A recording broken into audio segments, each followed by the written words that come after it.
মাত্র এক বছরের ব্যবধানে $665 মিলিয়ন বিশাল জ্বালানি বকেয়া নামিয়ে আনা হয়েছে মাত্র $10 মিলিয়ন।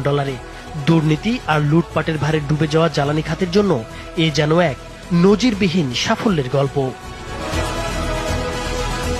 2024 সালের 5 আগস্ট পর্যন্ত কেবল মার্কিন তেল ও গ্যাস জায়ান্ট শেভরনের কাছেই বকেয়া ছিল $237.55 মিলিয়ন। সেই পুরো টাকাই পরিশোধ করা হয়েছে চলতি বছরের 21 এপ্রিলের মধ্যে। এর বাইরেও এলএনজি আমদানির অন্যান্য বকেয়া বিলও একে একে শোধ করে ফেলেছে বাংলাদেশ। আজ 30 এপ্রিল শেষ $10 মিলিয়ন বকেয়া ও কিউটিকে পরিশোধের মাধ্যমে বাংলাদেশ সম্পূর্ণভাবে ঋণমুক্ত হতে যাচ্ছে বলে জানিয়েছে পেট্রোবাংলা। গতকাল মঙ্গলবার অর্থাৎ 29 এপ্রিল পেট্রোবাংলা $94.5 মিলিয়ন এলএনজি বিল একযোগে পরিশোধ করেছে। এর মধ্যে ভিটল এশিয়া পেয়েছে $28 মিলিয়ন, ওকিউট পেয়েছে $22 মিলিয়ন, এক্সেলারেট এলপি পেয়েছে $7.4 মিলিয়ন, গানভার সিঙ্গাপুর পেয়েছে $5.5 মিলিয়ন এবং কাতার এনার্জি এলএনজি পেয়েছে $32 মিলিয়ন। শেভরন, কাতার এনার্জি, ওমান ট্রেডিং এবং স্পট মার্কেট সব মিলিয়ে একসময় বকেয়ার পরিমাণ ছিল $665.76 মিলিয়ন।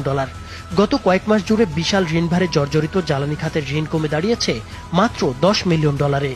জ্বালানি উপদেষ্টা মোহাম্মদ ফাউজুল কবির খান জানান, সময় মতো বিল পরিশোধ না করায় শুধু দেশের ভাবমূর্তি ক্ষুণ্ণ হচ্ছিল না, গুনতে হচ্ছিল বিশাল অঙ্কের জরিমানাও। তাই দায়িত্ব নেয়ার পরপরই বকেয়া পরিশোধকে অগ্রাধিকার দেওয়া হয়।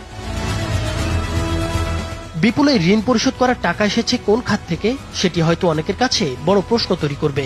কোনো আলাদিনের চেরাগ নয়, বর্তমান কাঠামো থেকে বাড়তি এবং অপ্রয়োজনীয় ব্যয় সংকোচন করেই এই অসম্ভবকে সম্ভব করেছেন জ্বালানি উপদেষ্টা। তিনি বলেন, অপ্রয়োজনীয় প্রকল্প বাদ দিয়ে ভাতা ও অপচয়ের খাত কঠোরভাবে নিয়ন্ত্রণ করে বাজেট থেকে অর্থ বের করেছি।